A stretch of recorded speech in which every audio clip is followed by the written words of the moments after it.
Multiple playthroughs. All right, you're good. Sorry.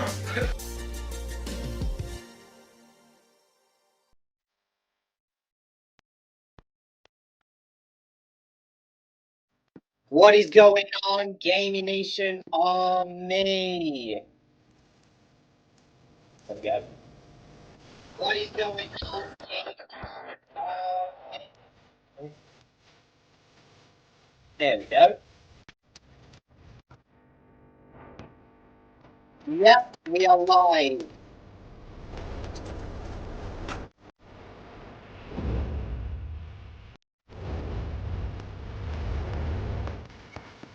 I am super excited. Let's do this.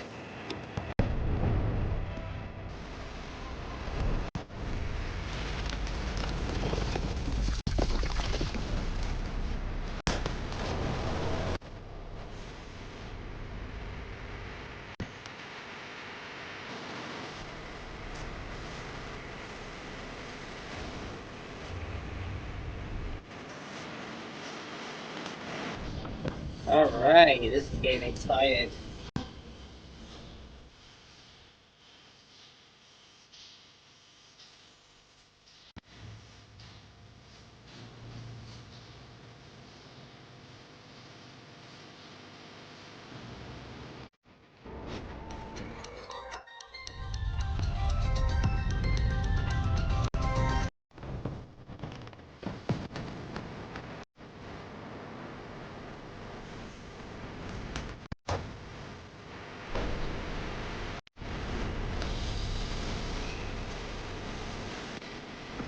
Alright.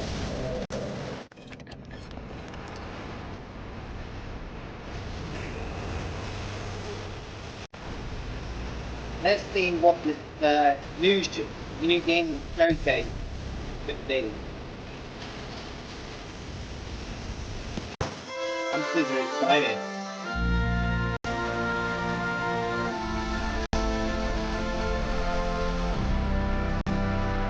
Here we go. Do this. Welcome to the New Game Plus Game Showcase, a new initiative built by creators who love games for what they are and not just the games that pay to have them promoted. First up, I'm Hunter. I'm normally behind the camera across gaming and esports events, and I work on social accounts for a ton of different games. My favorite games of all time would probably be RuneScape, Dark Souls 3, Leaf Green, Black Ops 2, and Star Wars Battlefront 2. Then we have Jake Lucky, kind of the point where gaming, esports, and streamers collide. If you look at him for too long, you'll start to wonder why his neck is so long, and if you look at his Twitter for too long, you'll wonder how much Nadeshot paid him to tweet clips of him every single day. His favorite games of all time are RuneScape, Age of Empires 2, Halo Infinite, Jumpstart Adventures with Bodley, and CSGO. Next up, Blue Audi, a streamer with a hatred of spoons and a love for dragon sex, who probably has more personality than the rest of us in her pinky. Her favorite games include Baldur's Gate 3, Cyberpunk 2077, XCOM 2, Witcher 3, and Mass Effect. Stevens, the mind of a critic with the heart of a fan. Luke breaks down games to their DNA and really looks at everything a game has to offer. Where our brains might be smooth, his is nice and wrinkled.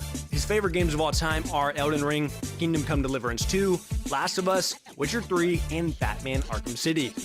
The fifth and final in-person member this year is I Am Rob. Rob came from the hell of making Call of Duty videos to the other hell of platinuming games.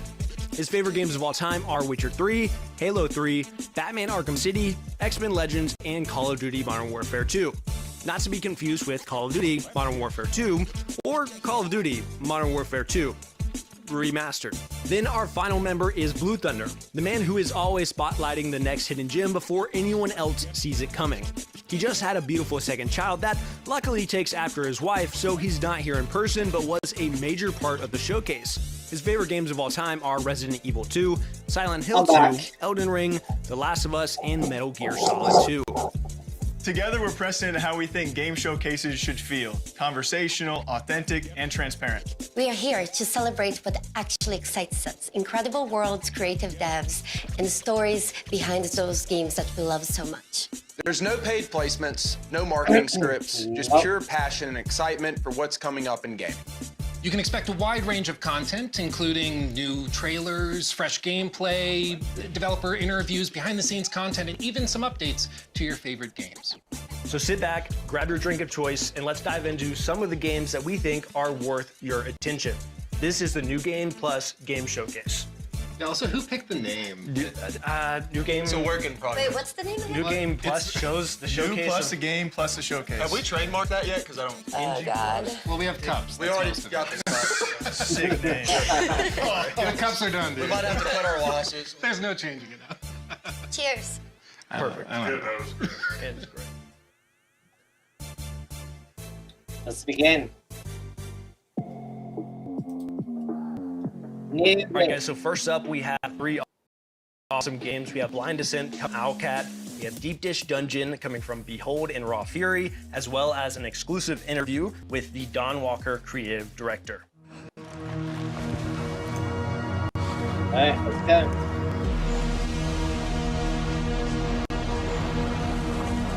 Whoa.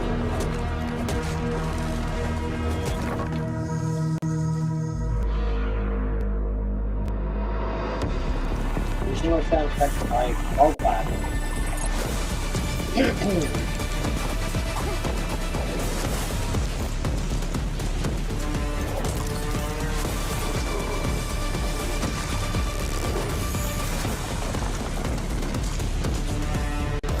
This is so surreal. Blind Descent.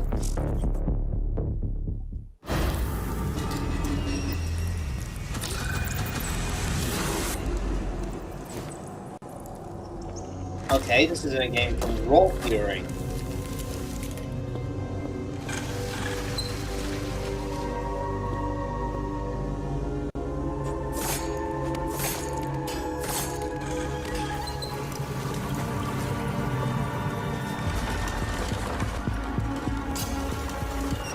Does have that Lethal Company vibe.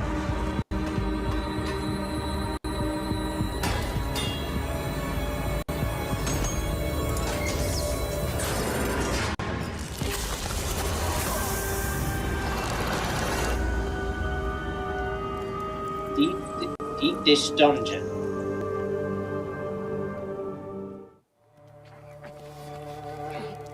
Blood of Dawnwalker. Must be here somewhere. Sounds really good, this one.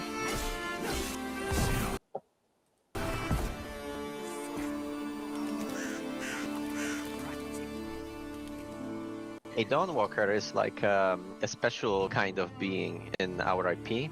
It's neither fully a vampire nor a human. It's something in between. What this means is basically that you, as a Dawnwalker, you have underwent a transformation. You used to be human.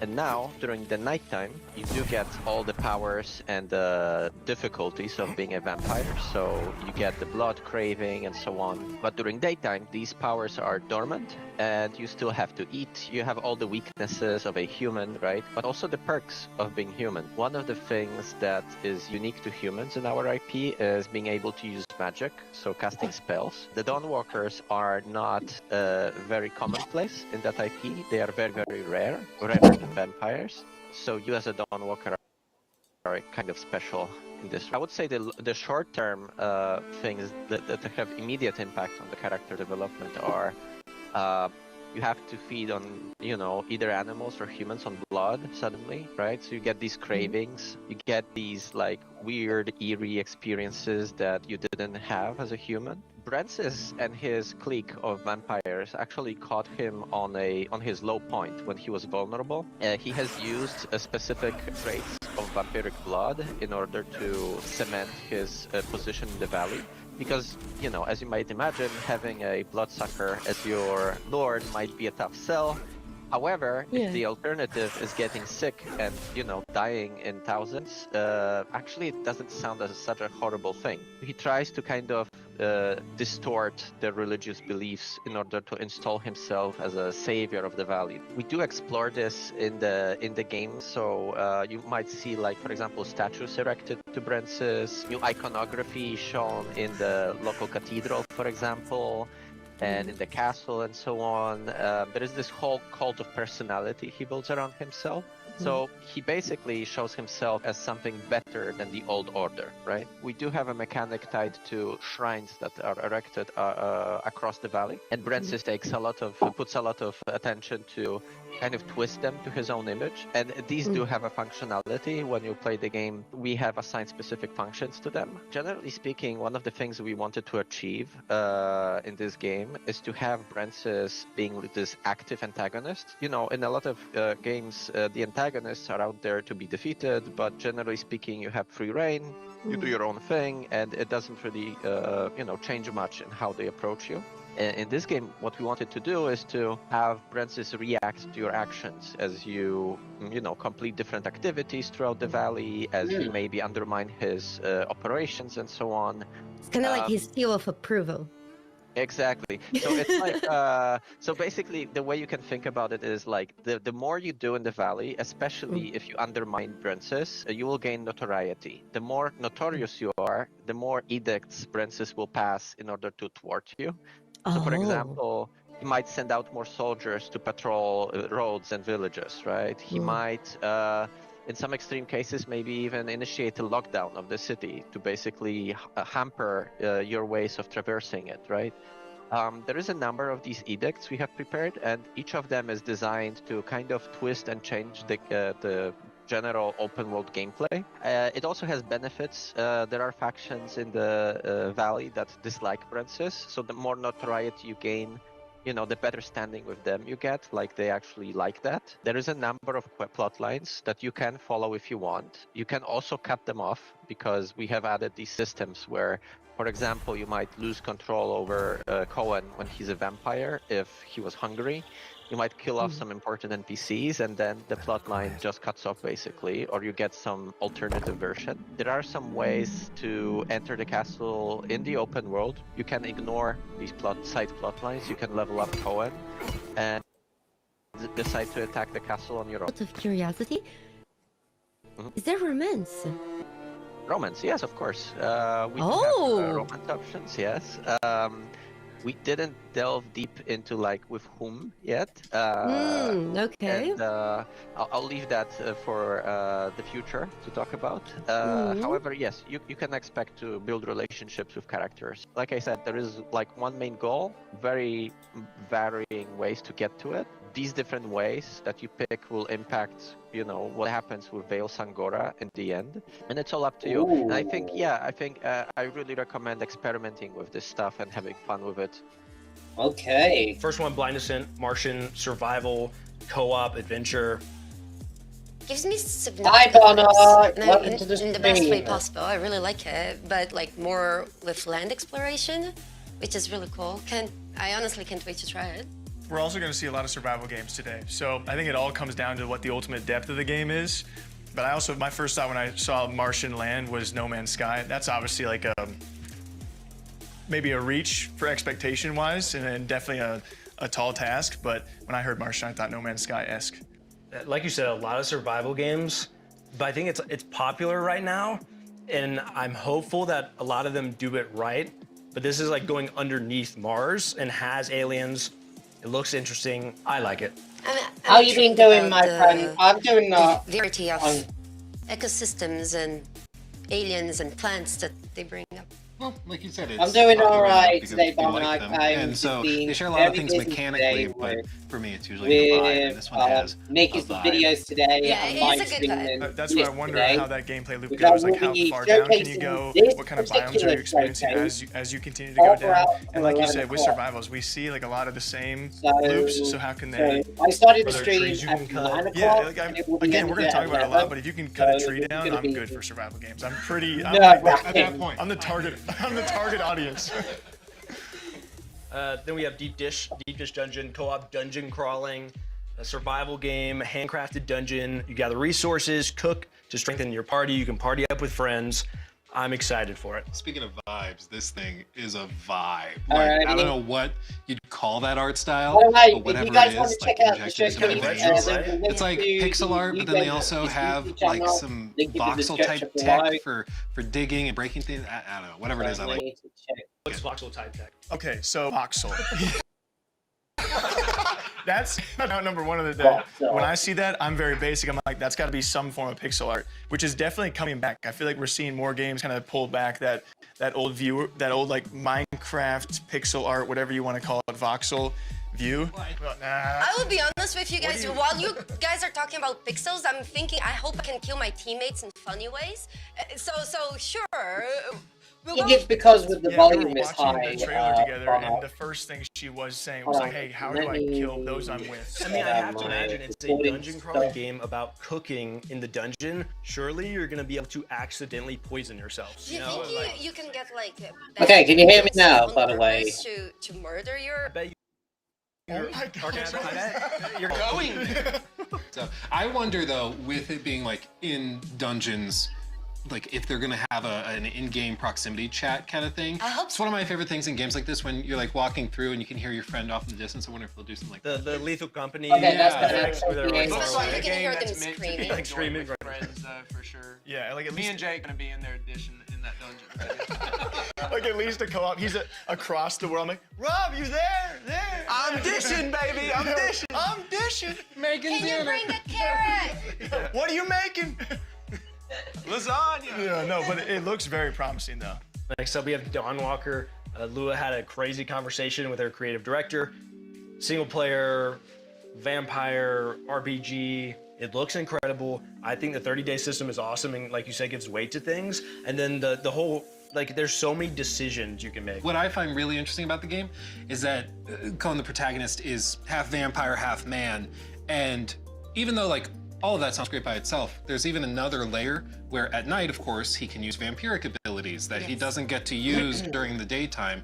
His combat's different. He's not using a sword, he's using claws. And then in the daytime, of course, there's NPCs walking around and there's, you know, maybe patrols going around that aren't there at night, but then there's different ones at night. So And you can use magic as human. You can use magic as a vampire. Yes, and basically what they're trying to do is to not just have the time be an element of certain actions to take it forward, but also whether you're playing in day or night, quest lines play out completely differently because people are in different spots, their behaviors are different. This person may be asleep, so you can't talk to them. Have different abilities. Exactly. Well, The Witcher 3 is my personal favorite game of all time. So, and this is former Witcher 3 developers working on this, and so much of that charm was prevalent there. The music. The music, just that soundtrack and the short little snippet we saw there, I felt it. I love that simple separation between day and night and different things coming with your character. That's got to be like the coolest part of it. Yeah, because it's got to probably tailor to your gameplay of like, I got to wait to make this choice during the nighttime versus during the daytime where I can use certain abilities or different combat styles. I love that part of it. And so I could foresee a run through, like a play style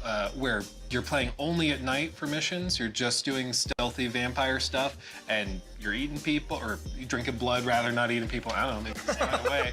But Whatever you want. the dark run through versus like the light run through in the daytime, the vegan run through. The vegan run through. Which has one of those Vegan sped run, Dawnwalker. Yeah, vegan achievement. Sponsored by Beyond Meat. The fact that they revealed a little bit about more Brinsis, the Overlord, is also a system. He really talks a lot about systems that they have not spoke on yet at all. And also, guys, what do you think of this showcase, by the way? Trying to Drop find it your in the chat. information, you can side with different people, and depending on what you do, you can make the Brinsis quite upset. So he can start making laws and rules to stop you from progressing in a certain way. I also like that Brinsis as an antagonist is not just like pure evil, doing all sorts of horrible stuff. Like he is helping the people in some ways in order to, get control of them, but he's like curing them of the plague. Like he offers them something they aren't getting elsewhere. So he's doing bad stuff, but there's nuance. And that typically makes for really, really good stories. Harder choices. Just telling you what is going on. Never a clear-cut good or bad. Because I bet you there's gonna be a moment where it's like you could stop it, like his influence in an area. That means they're gonna die of the plague. So it's like you let the bad guy do the thing that you're trying to stop him to do, or. And it's also about perspective. These people were ruled by a very tyrannical leader before. So even though Brent is a vampire, to them, he may as well be a savior, right? For the next section, we have 3, again, I'm gonna have to not say incredible games every single time, but we have Prologue, Go Way Back from PlayerUnknown, Beautiful Light from Deep Worlds, and Project Shadowglass from Starhelm Studios.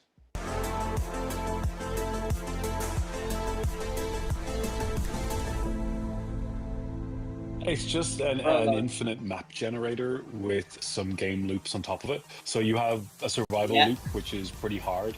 Get to the weather tower, we give you a map and a compass and not much else. Some basic survival mechanics. And it's a game against yourself more than anything else and kind of the decisions you make. Then we also have just objective survive, which is just see how long you can last in the world, and free roam for those that just like a hike. The differentiator, or the thing that makes a difference, is that we can generate essentially infinite maps of 8x8 scale. Like, we have a map editor in the game and stuff like that, but we want to be able to give you the ability to give it to someone. So I can just send you like a that starts up the game, loads a map and a seed, and I can share stuff I've built with you with just a link, right? So it's kind of, Go Way Back is just, it's a technological experiment that are proving some technology we've developed. No longer an experiment, it's in production, so it works.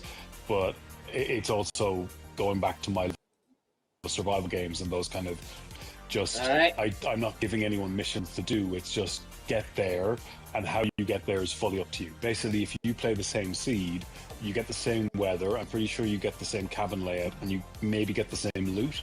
So you and 4 friends could technically race to the weather tower and see who gets there first, because you have the same conditions. And while we don't have multiplayer yet, you have this kind of asynchronous multiplayer that, as long as you can share the seed with people. And I thought, wouldn't that be a cool thing for events where you have 16 streamers and see how long they can survive in objective survive mode, right? Or see who can race to the weather tower quickest, or we can set up the weather just to get progressively colder and see who lasts the longest. There's a weather tower on top of one of the higher points on the map. It's generally the other side of the map. We do have prompts now that tell you what to do in the world. But yeah, there's some simple survival mechanics. Keep yourself warm, keep yourself dry, light fires, board up windows, keep your body in a good temperature, get across the map. And we don't tell you where you are on the map, except when you find a new map in the world and it updates your position, you're left for basic navigation. It's kind of set in the 80s, so you don't have digital GPS, stuff like that. I want to make sure that the worlds we're generating have enough depth that when we add story and mission and quest-based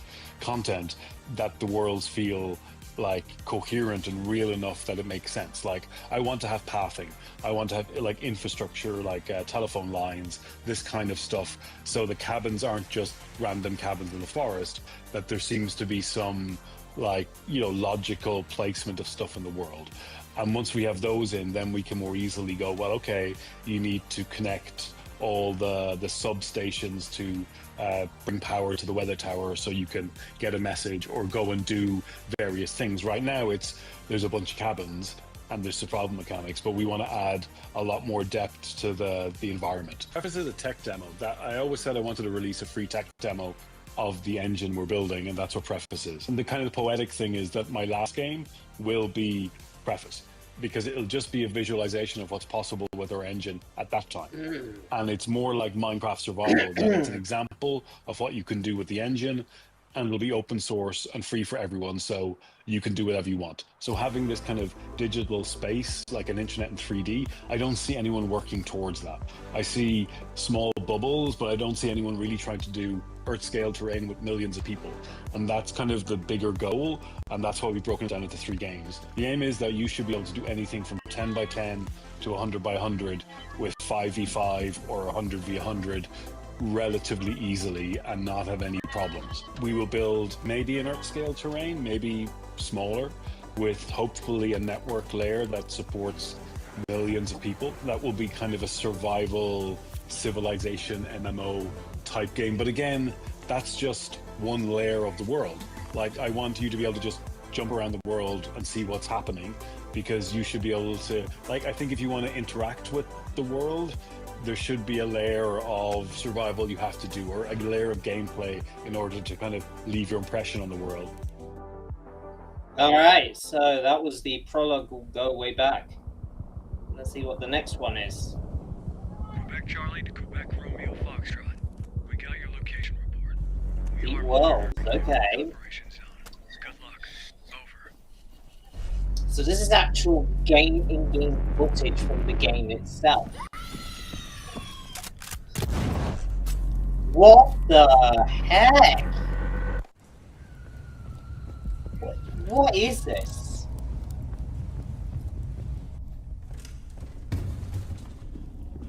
I mean, what kind of crazy gameplay is this? What the frick? What is this game?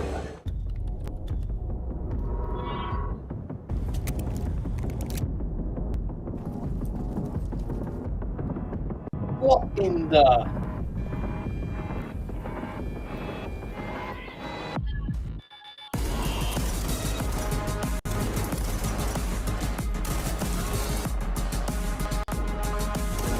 Okay, what in the frick is that? Okay, so what in the tarnation? Okay, so there's a lot of creatures in this game. There's a lot of like, what? It's kind of like SCP.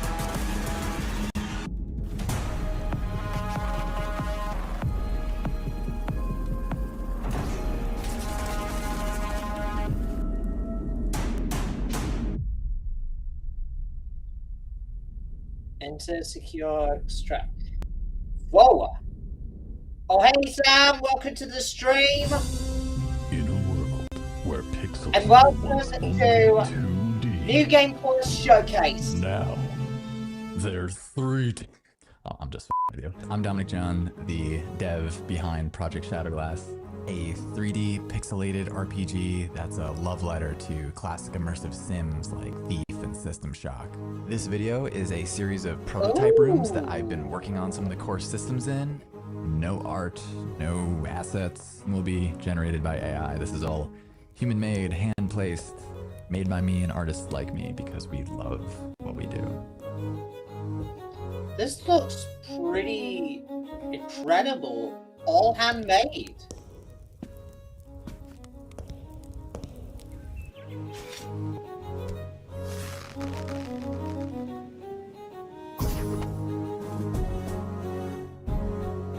Looks pretty cool, I'm not gonna lie. If you have headphones, I would highly suggest wearing them. All the audio in Project Shadowglass is going to be 3D, and not just 3D, but simulated. The music emanating from this orb is going into the left ear and the right ear, but as I change the size of the space, you can hear the character of the sounds change. Oh my gosh. This looks cool. Project Shadowglass. Okay. And if we go around the wall, we can still hear it coming from the opening in each ear. Ray trace audio reflect. Oh, that's all.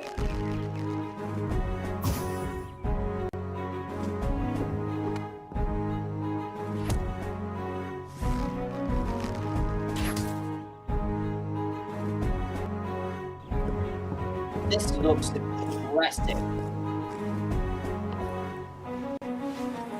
I actually launched the Shadowglass Discord today, so if you have any ideas or suggestions or just want to follow along, feel free to wishlist Project Shadowglass on Steam. I hope you enjoyed this sneak peek on how things are coming along. Thank you so much, all the crew at New Game Plus, for having me. Be well, my friends.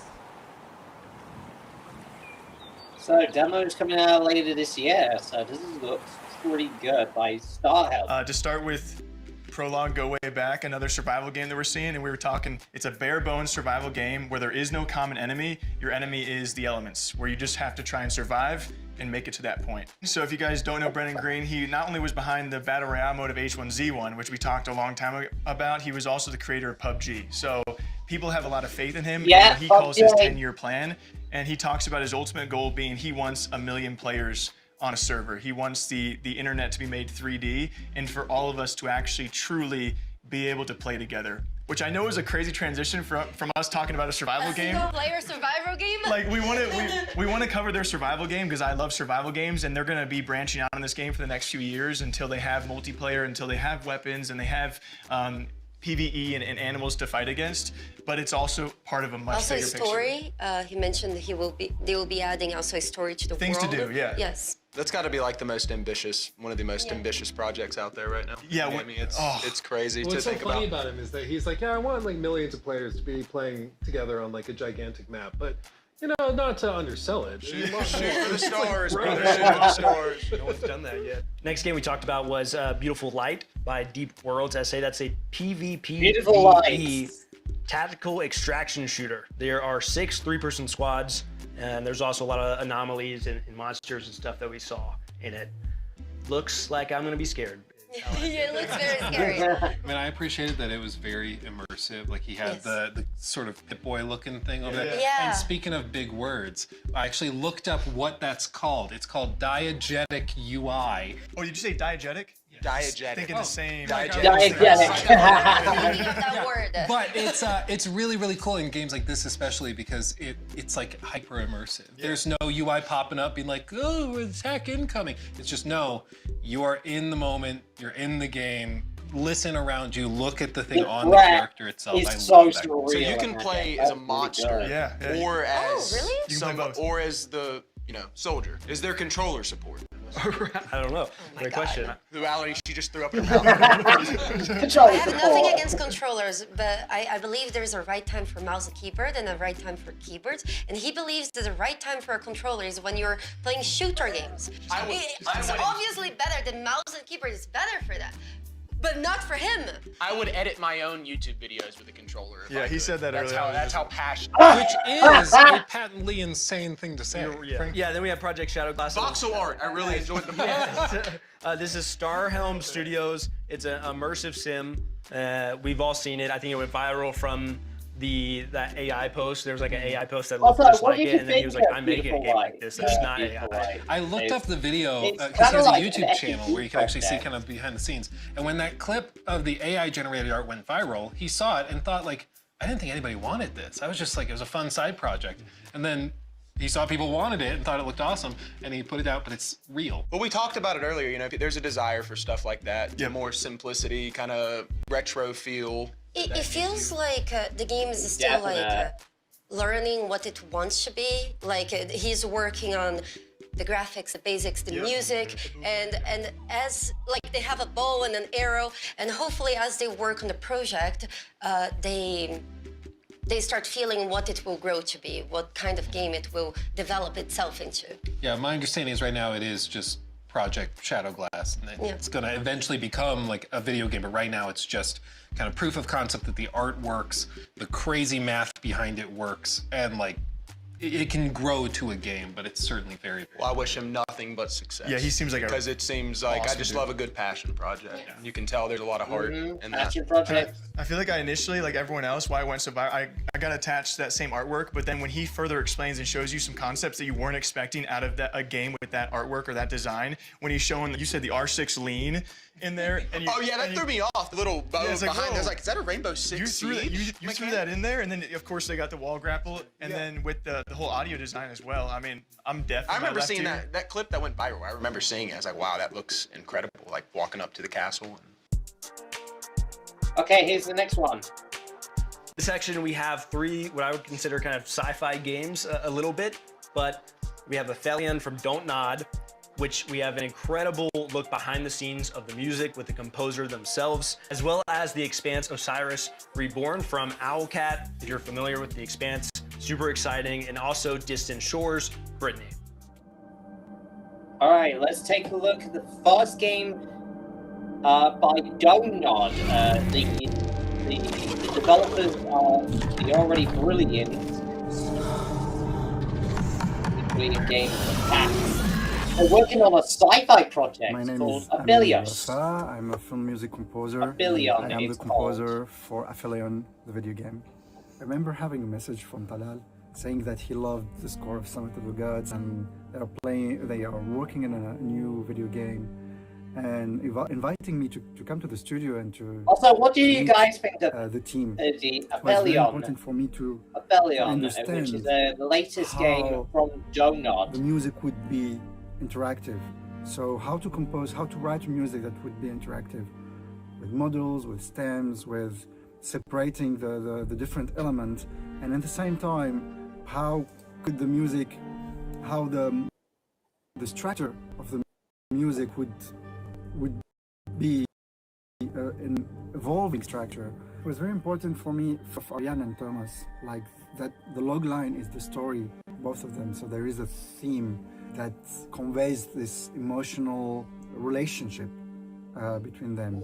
And then the frozen aspect of the music. I mean, for me, it was very important first to feel the cold in the music, to feel the wind, to feel the ice.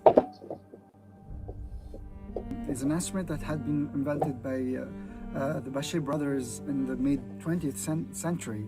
For me, it looks like an alien instrument. When you see it, cannot even predict that it's a musical instrument. To play the instrument, you need to get your hands in water, and then rub crystal buttons that are in this metal structure could convey this frozen identity of the score, and at the same time having this magical sense of in the score. Grand organ.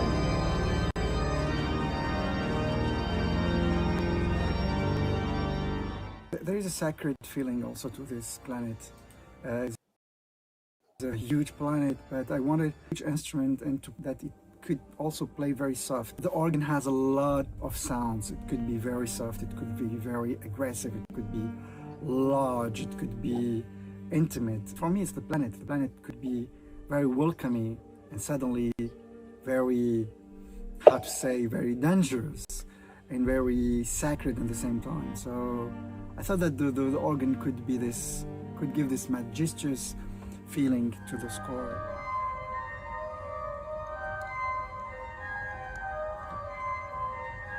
Oh my god. Alright, thank you, Bono. Thank you for joining in the stream, man. Have a great one. The music for Aphelion. It's the first time for me to write.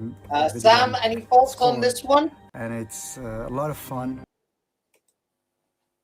But we got a bit of a connection. We got a bit of video problem. Hold on.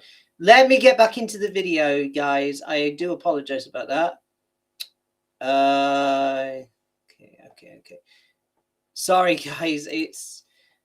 I was just going to press the button to go to the stream, but not the actual thing. Whoops. It does that. Okay. So I do apologize. Let me get into. Okay, let me go into New Game Showcase. There it is, New Game Plus.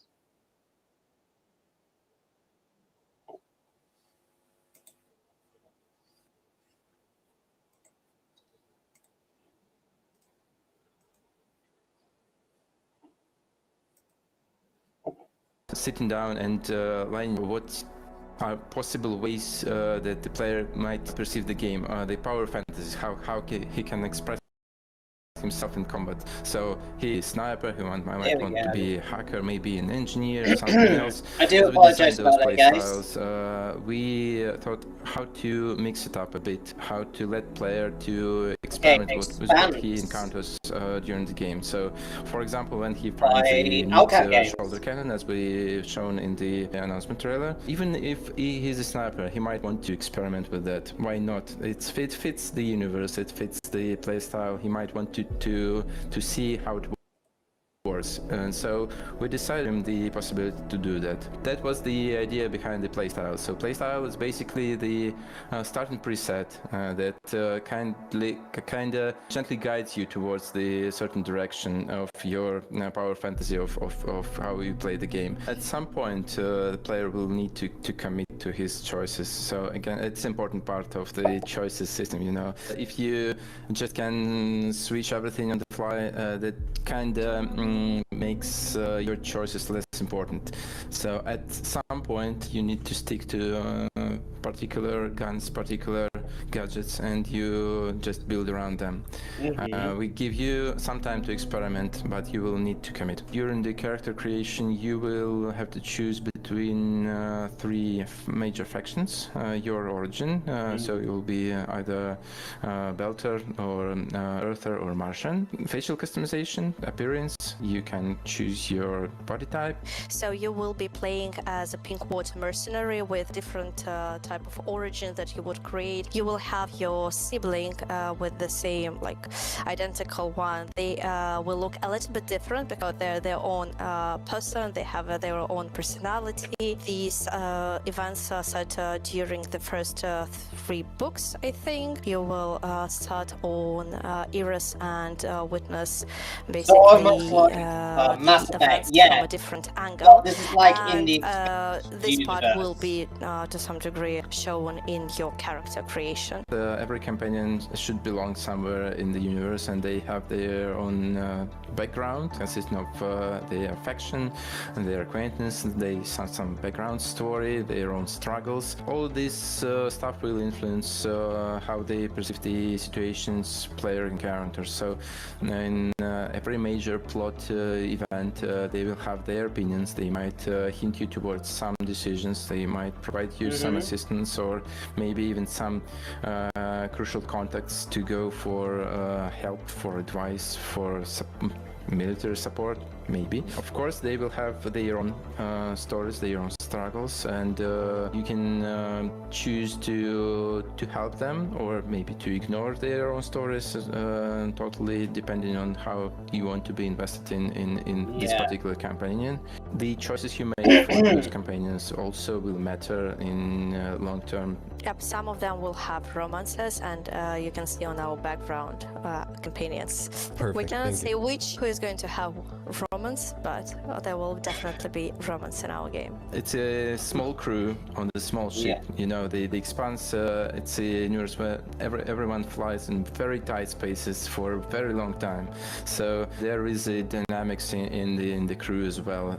We have a few layers of the combat system. First of all, it's obviously the gunplay, a few classes of weapons that you can use, and mostly you do it from the covers, so it's a cover-based gunplay game. And the second layer of the combat system is that's your abilities, that they might be more like offensive ones, maybe something like a grenade or a shoulder cannon, or maybe something more defensive like a shield, or maybe a protective drone. A lot of gadgets that you can choose from depending on your play style. And as Julia mentioned, there are some play styles that are mostly focused on using your gadgets rather than using your weapons. Third layer, but still very important, that's obviously your companions.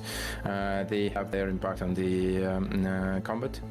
They have what we call combat opportunities. That's particular situations when you can order your companion to use an exploit in the arena, in the environment, to gain a certain advantage in combat. We decided against the management, the gameplay part of the survival stuff. So you won't be counting your gallons of reaction mass or how much water you need to recycle before it dries out, nothing like that. But still, the Expanse universe is very dangerous. So in terms of narrative, the survival will be a part of the game. You will have a tremendous enemy. You will have a lot of very dangerous situations that you will have to get out somehow. There will be a lot of survival your player experience, just not as a particular mechanic. You will be able to fly around the solar system. You will be able to visit various planets. We mentioned it before that we have Luna Mars series, Io, and some other cool places to visit. And some of those places will be like major social hubs where you can just walk around, meet other people, drink at the bar, shop for better equipment and stuff like that. So you will have plenty of places to go and to visit and to look at. The Expanse universe is cruel, and some characters might die because of your choices. Stay tuned for more, and we will show more very soon. Have something cooking. I hope you will like it. Ooh, that's pretty good. Karen. We trust your flight was smooth. So what we got next? Another survival sci-fi game. On the outskirts of Genyak Island. Stay alert.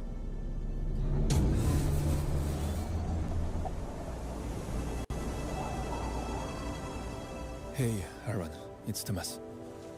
You know, your brother. You said you would visit me here, but you never did. Look, bygones be bygones. Just find me in the West Zone.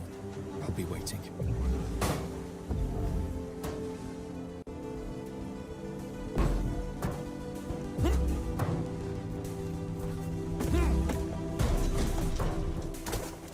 Sometimes I dream about what's under the ocean. A distant shore, waiting to be explored.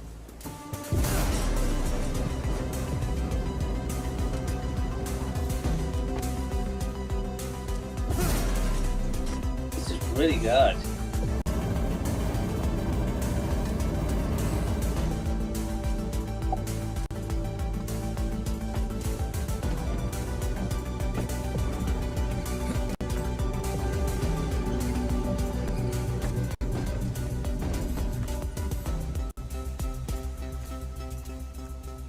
A lot of parkouring and using abilities, which is pretty cool. I never guessed that. Use the force, player. That's a really good joke there, Sam.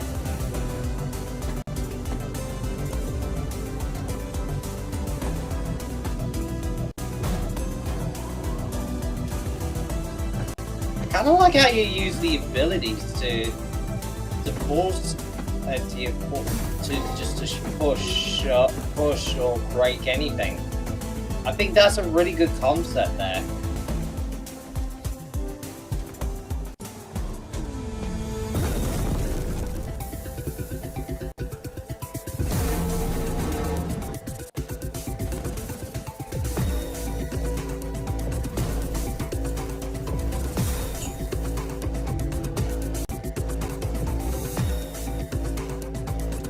Oh, I know why he's using that ability. He's just using the gloves.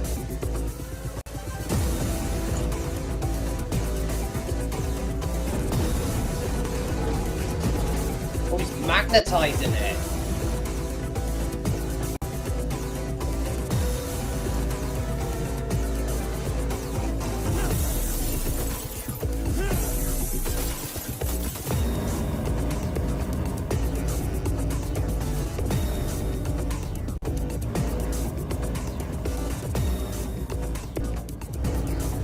Wow.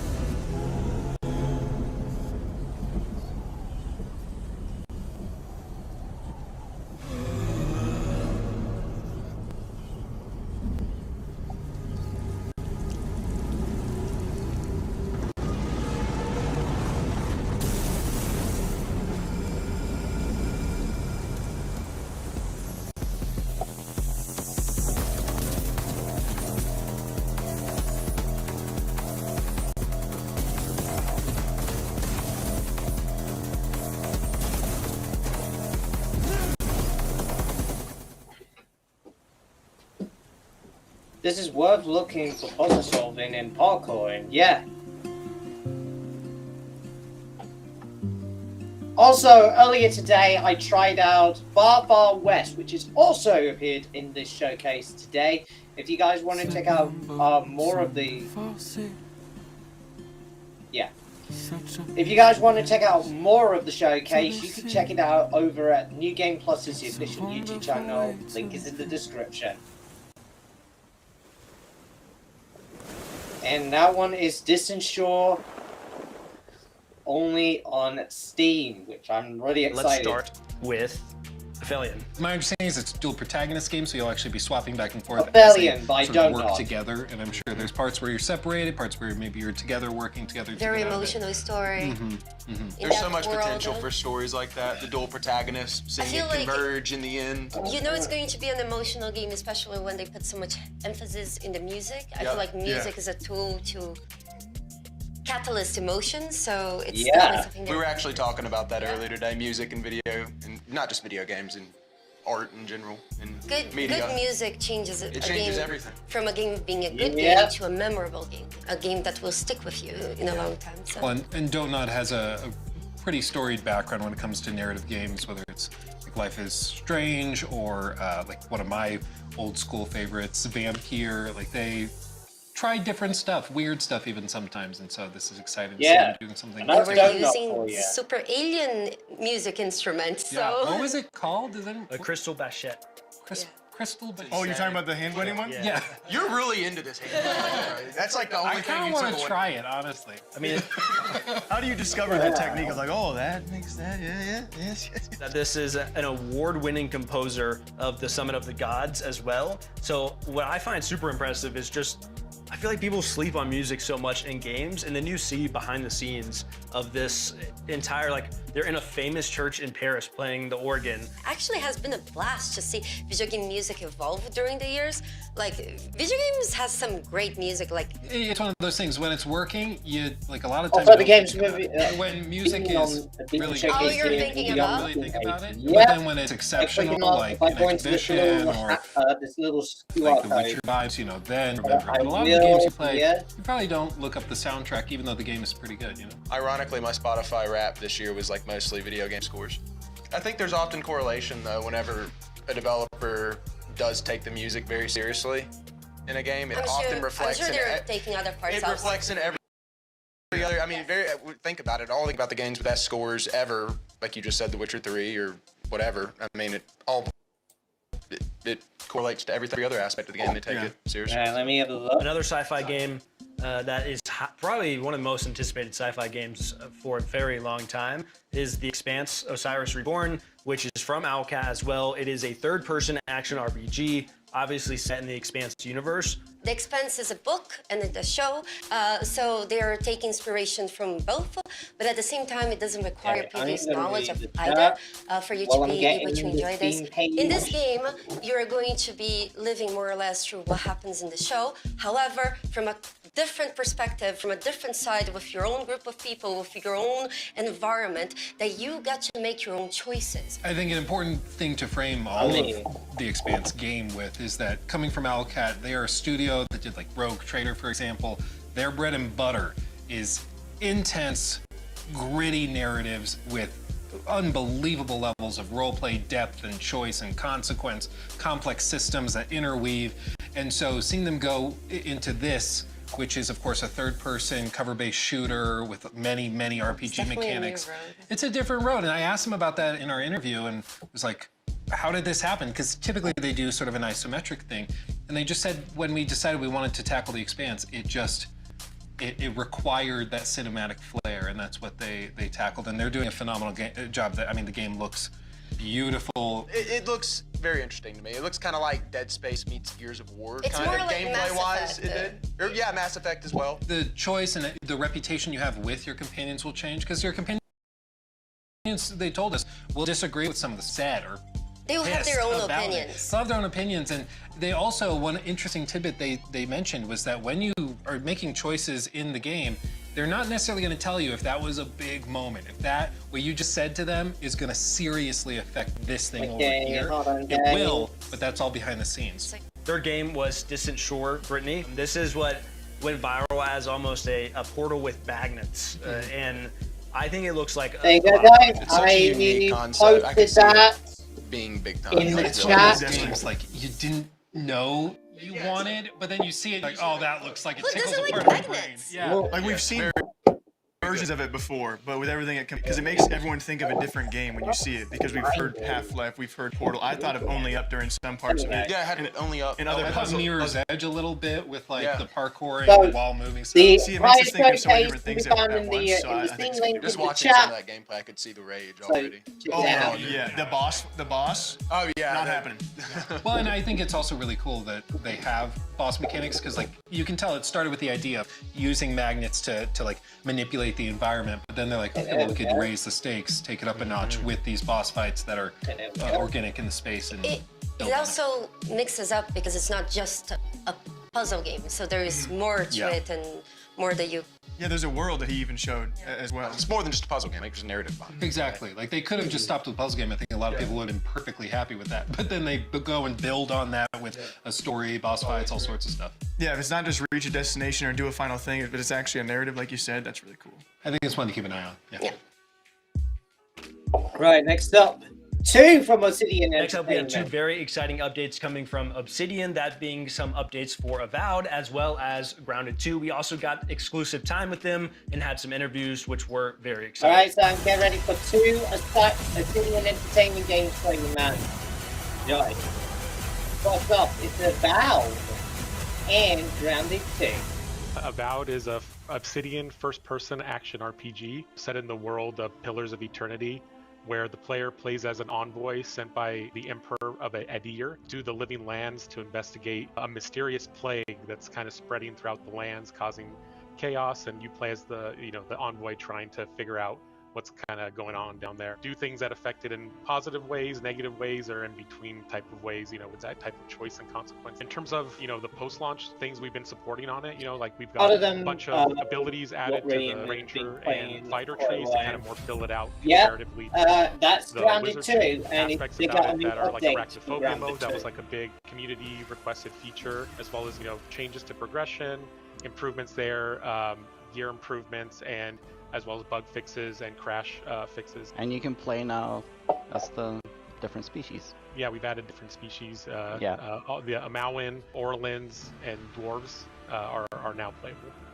A lot of our decisions we make are revolving around the player community, so we work, really closely with our community management team. We get like a spreadsheet, kind of see what the things that are bubbling to the top. Like an example, like quarterstaff was something where we wanted to feel like more like a wizard, right? That kind of wizardy vibe, as well as playing as Orlins. Like, I think Well, I players think you just should go love back that and play we Grounded 2. we didn't include that in the base game. So I mean, it really comes down to because like even though the you time and what the community wants, and that's kind of how we Xbox and the whole decided to go ID about it. thing, I think you We should notice go like back. players It's really really roleplay their wanted you to characters go in the back and play game. it. So we always want to give them as many options as we can to like customize their features or character, to kind of have this fantasy in this world as they journey through the story. We just wanted to give them as many possible options as they can to really make the character they want to make and just make it just their own. Stuff like all the playable races, Grounded, we discussed Grounded, it early on Grounded, about Grounded it's 2, something even though you're having both trouble with previous Pillars Xbox and games the whole had. ID It's thing, Sam. a lot of work and a difficult thing That's why to I'm asking really you nail that down, question. especially in Avowed with its parkour systems and its combat mechanics and all the weapon types and stuff like that in the game. I know you said different races are you different wouldn't want to play sizes, it they're because of different Xbox shapes, and the they're ID. a What very would you do if you unique want to game go back and play it experience with when you Radiant? play as each one of them in a first-person game specifically.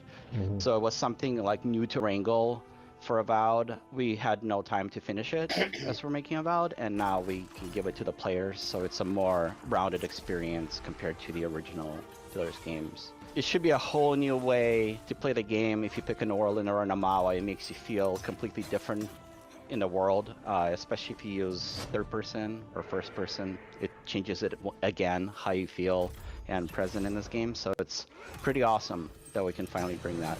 New Game Plus allows the player to bring over all their abilities, all their equipable gear. It does reset it back to level 1, so it's not like you're just outright OP basically, but you'll have the end game gear with all its like enchants to be able to just start the new game, as well as we have like modifiers on enemies that kind of either make them more resistant to some of the elemental types, or modifiers that make them more resistant to being stun locked or hit reacted.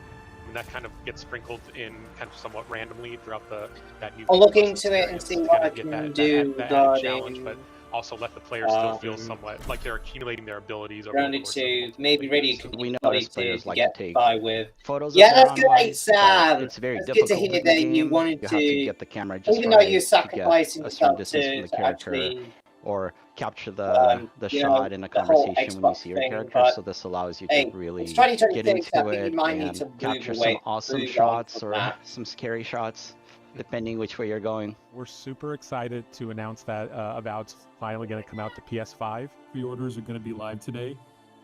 Keep an eye out on our socials, and we'll announce when the store page is open. And if you want to watch the full interview, go to the youtube.com/@gaminginterview. Now it's time for Grounded 2.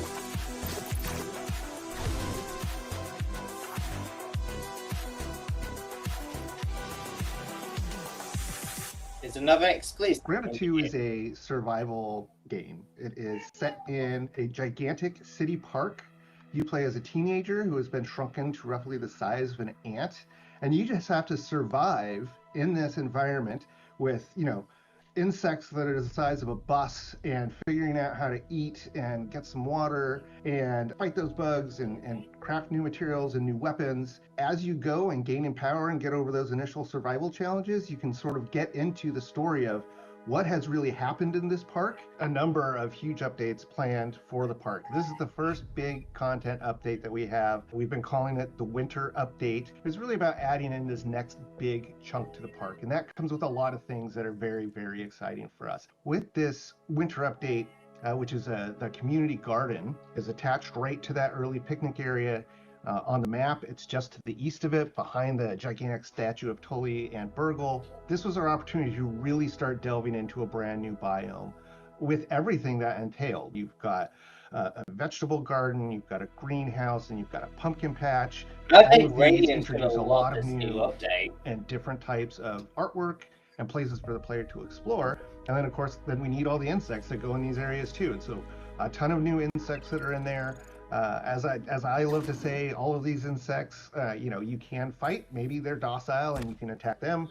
Many of them are aggressive and will attack you. Very well. Regardless, you fight them, learn their tactics. And if you want more interviews into like this, you go to attire and new weapons. Going to a new biome, a new area in the park allows us to fully lean into what makes the park unique from the backyard. And for us, that means that mixture of really organic structures as well as that man-made touch, that this was designed by humans at human level. Wasps are coming back, which are a lot of fun to fight, but can be kind of annoying. Again, this is a survival game, so excited. I bet Radiant's about gonna have a those things coming really back. hard time with these Black ants are pain in also the coming ass, back too. And like with both of those, you get sets of armor and different weapons that you can craft after you've defeated these creatures. We're more excited about the new creatures that are coming in the garden update, though. So we developed a brand new creature in the cricket. The cricket is pretty big. Again, this is the size of a large bus, probably. It has some very unique attack combinations that are a lot of fun. It can also, of course, jump very, very far. It has its own armor sets. It has its own weapon or weapons that you can craft based upon it. And then the same thing for earwig. And we actually have two different types of earwig. There's sort of a ranged earwig and a melee earwig that tend to travel around together to thwart the player with their strategic opportunities. Again, you can turn those into armor. Of course, turn them into your base furnishings. You can turn them into weapons. And we think they'll offer some exciting and unique combat opportunities. We really want Grounded 1 players to be excited to see these creatures again, but also to be surprised and delighted by the changes. Just like we did in Picnic Area, we've revamped the combat. So that means even looking at the old legacy creatures and going, okay, how do we make them a part of the system? How do we make them challenging in this new dance? How can we leverage our systems to make them more interesting? And so hopefully there's a couple of twists coming, even with the old favorites, that will keep veteran players on their toes and will surprise and delight new players. We have a brand new buggy, the Ladybug buggy, which you'll be able to get and raise and hatch and then ride around in the yard. And we're pretty excited about all that stuff. Like, I think all of it is coming together just really well. I think every single Grounded player from Grounded 1 at some point jumped on the Ladybug and let it transport them around. And we often joke that that was the original buggy prototype. And there's something so iconic about the Ladybug and getting on it and wanting to ride it that it felt like an inevitability for us. But what's important for us whenever we do introduce a new buggy is we don't want it to just be another one or just a horse, you know? And so it really boiled down to what can the Ladybuggy bring to the table that the other ones weren't? What can make her stand pretty good to have and bring a utility and an experience to the player that the other buggies aren't? How can we carve out her own little niche? It's just so cute, though. She's the tank. She's, you know, the one who can get into those really tough fights and withstand those large swarms of insects. And that's where the idea of the water cannon on her back and, you know, players being able to shoot at their enemies. And that's pretty clever. You know, providing a ton of gameplay opportunities and a really unique experience. Being able to shoot down the aerial insects that are often a bit more challenging, a bit more frustrating for players. Well, now you have this, you know, ranged weapon that you can take them down with that feels super satisfying, almost like an anti-air gun. For us, as soon as we crack that, it felt like, okay, there she is. That's her niche.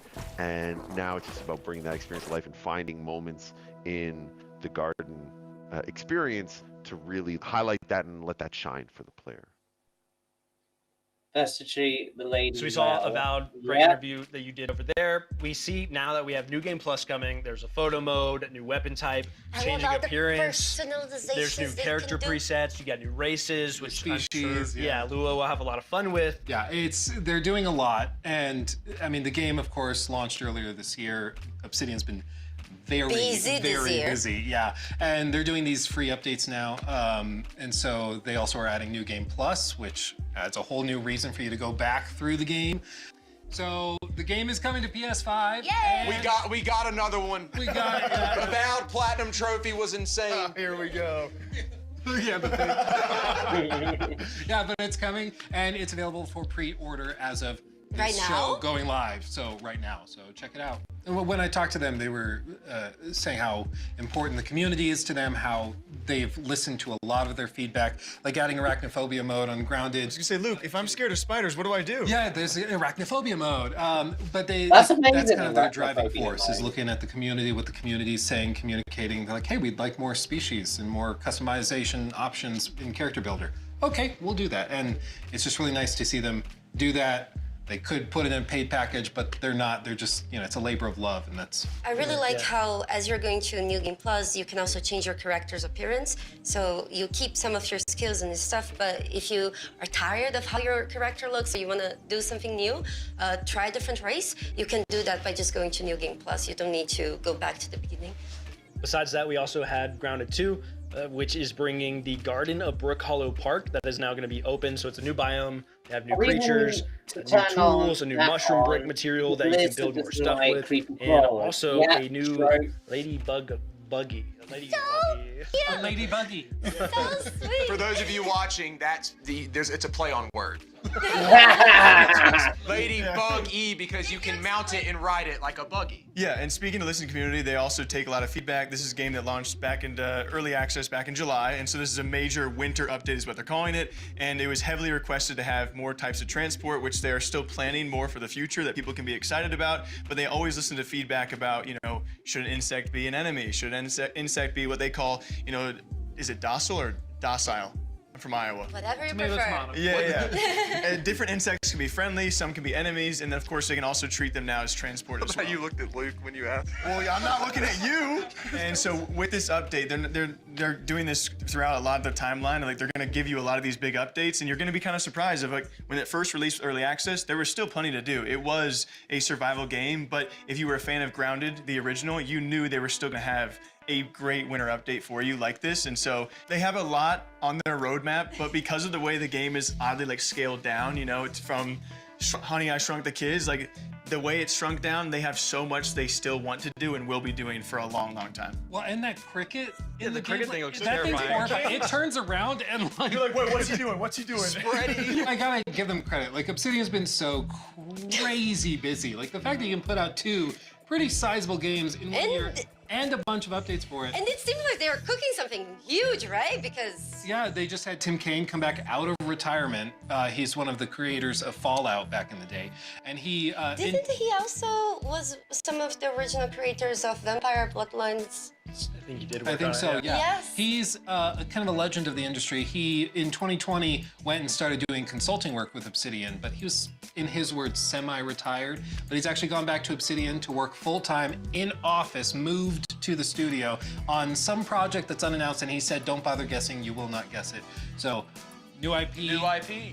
Something crazy. Who Yeah. knows? But they are Or busy. he's trying to throw us off. It's hard to not see like hope, at least for Fallout stuff, Yeah. because TV you show. know the TV show being excellent and everyone itching for more Fallout. So Okay, here's the next one. Next up, we have 3 fantasy RPG games that are looking very cool, as I would say. This is going to be Outward 2 from Night Dot Studio, a follow-up to their other survival game, Outward, obviously. We have Varen's Call by Titan Rock, and then we also have Dragon Twin by Draconic Interactive.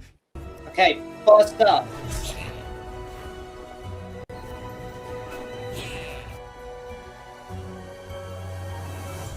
Outward 2. Outward is an open world RPG, which for once you're not some kind of special superhero or the last child from a prophecy.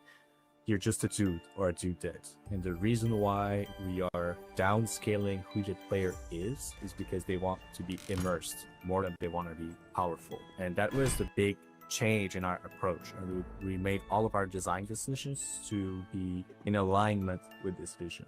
If you were just a regular person and you wanted to think like a human would this in looks a fantasy good. world, it's when you are aloof, when you're just like, that's not so dangerous, I've done it before, and that's when life just snaps back at you, right? In real life, that's like that. It should be like that in the design as well. So one gigantic thing is the character creation. In Outward 1, like, we had very ugly protagonists, and we didn't have a lot of options. You know, you had like 3 skin colors, a handful of faces, a handful of haircuts, and that was it. It feels like really drawing yourself into an RPG. You choose a background, you choose traits, you have a very granular system to modify and customize your character to your liking. One of the big thing is you choose one of 3 starting locations. So as a regular person, what justifies throwing yourself into danger? How do you become an adventurer? Well, we have 3 different quests, depending on which city you choose. So if you are in Simeon's Bastion, you are a homeless person, you're desperate. In Tramontane, you are a miner and you're trying to like improve your status and your quality of life. In Haboob, you are just a clerk who just bought a house. What could possibly go wrong? You know, and very mundane situations, like you're not special or anything, but something special happens to you, and then you have to live up to the situation. We want a weather system that is very dynamic. So now we have a year-long calendar with seasons, and you just go through all that. So it's gonna be winter, and then it's spring, and then summer, and does change, like what kind of stuff can be found, what kind of armor you need to wear. Dual wielding is gigantic, so now you can combine anything that goes in one hand, and that opens up a lot of possibilities. In Outward 1, like, you had your offhand could only have a set amount of things, and you had your main hand. Now you can just interchange. You can have 2 shields if you want. It sucks, I don't recommend, but you can. Of course, like, just visually, and the fact that it is much more lush, it's more filled, it's more visually vibrant, that's going to be something that people will notice very quickly. Just like in Outward 1, we have 8 skill trees, and all those skill trees have some exclusive skills. So if you take one, you can't take the other, and you have a maximum of 3 breakthrough points. So there's only 3 skill trees that you can learn from to the maximum of the capabilities. Otherwise, you have like the first few layers of skills available. One thing we've added are the attribute points, the core stats, so strength, agility, constitution, willpower, intelligence, we added those. We're gonna track a lot of different things that you do. They're all gonna have like different thresholds. So let's say you dodge attacks successfully a certain number of times, you unlock a node that will give you a passive trait and increase your agility. So very small incremental changes. We start with very simple things and it expands us in more and more circles. So you won't be able from the very start to unlock all 3 skill trees just because you have the cash to do it. You will have to have experience. You will need to have practiced the life of danger and Ori to be able to understand, like get to the next level of the skill trees. Other than that, well, I think it's important to note that all 4 regions are new regions. So it's really just completely new environment to explore. I am super excited. Outward 2. Today, we're going to be taking a deep dive into our upcoming action RPG, Varen's Call. The world of Leda is entirely shrouded by darkness on one side, while scorched by endless sun on the other. These incredibly hostile areas are known as the Forsaken Realms, which, as you may have noticed, is the name of the universe we are meticulously crafting. Okay. Your first steps within the Forsaken Realms will take you to the Vale of Varen, a city on the brink of collapse, and the first of our narrative-focused adventures. You'll step into the boots of a lone mercenary, Now, seeking to answer Varen's call for aid. now this is a maybe earn some really gold good and game glory along the style. way.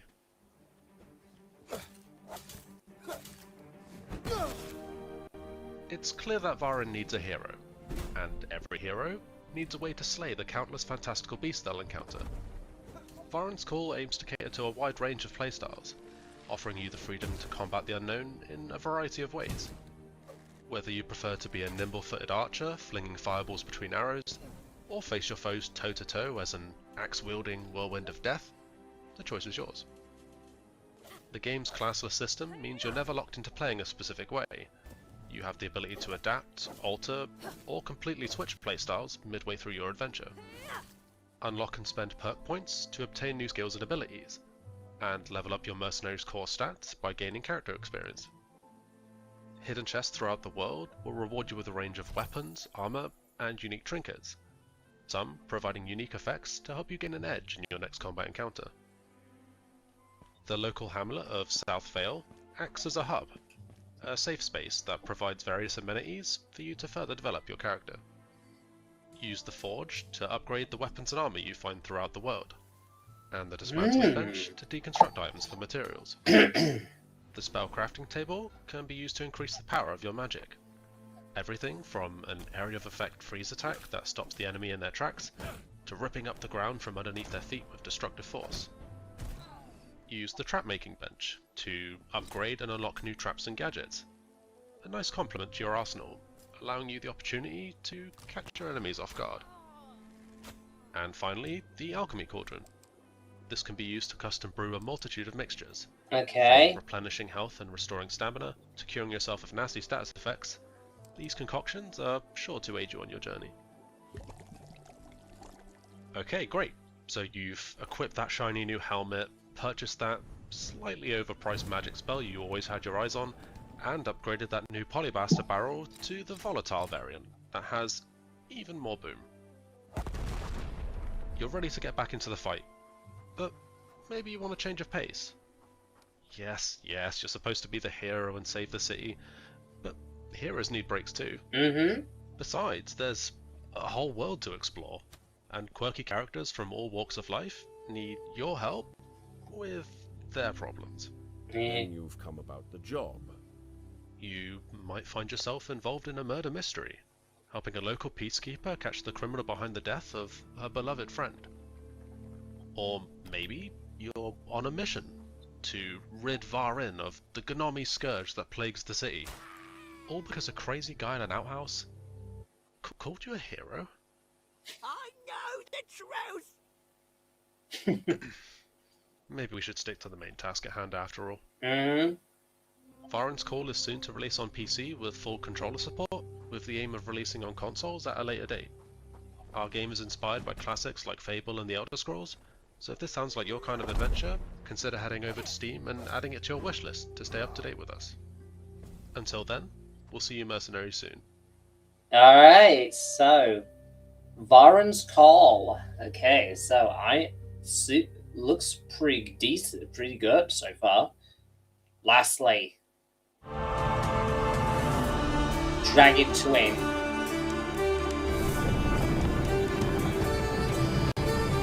This is where I'm going to be ending the stream a little bit abruptly because I cannot continue on until 11 o'clock. So I might actually cut this out. Might have to cut the stream short after this trailer.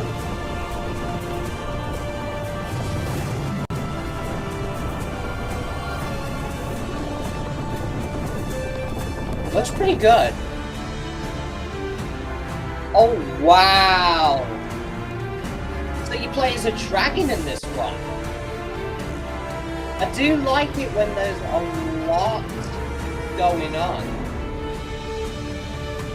This looks pretty dope, I'm not gonna lie. We'll see the rest of the games on my own time. Thank you. And I will do the same. So, wow, that looks pretty dope. I'm not gonna lie, the dragon flying in this game looks good.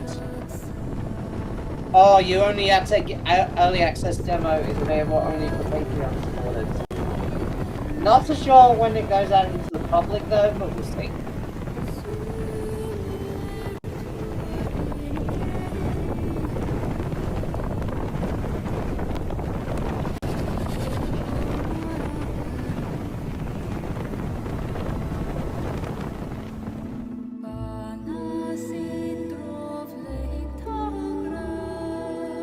Looks pretty good, I'm not gonna lie.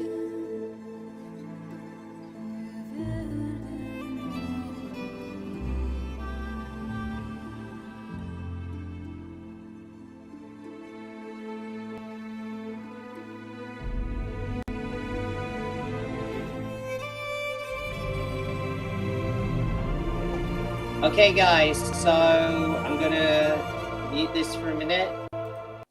Okay, and then I'm going to come to me for a minute. All right. So I had to cut this short. I do apologize to all of you guys who wants me to continue watching this until somewhere in 12 o'clock. Well, I'll watch it on my own time. So I do apologize, but I hope you guys enjoyed that half of the showcase. If you guys are interested to check out on your own times, the entire stream and of course the channel will be in the link in the description below. A big thank you, by the way, to the New Game Plus team who have been working hard and much. And after all, this is not a paid thing. This is not something.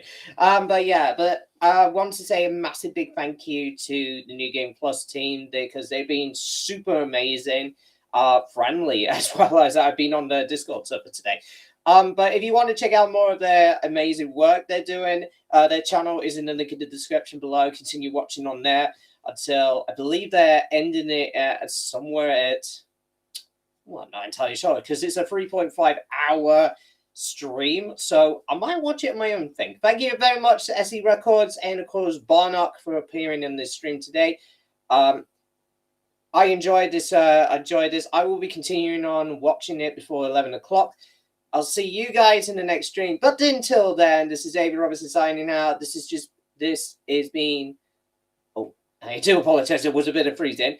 That was New Game Plus Showcase 2026. Until we meet again, guys. Bye.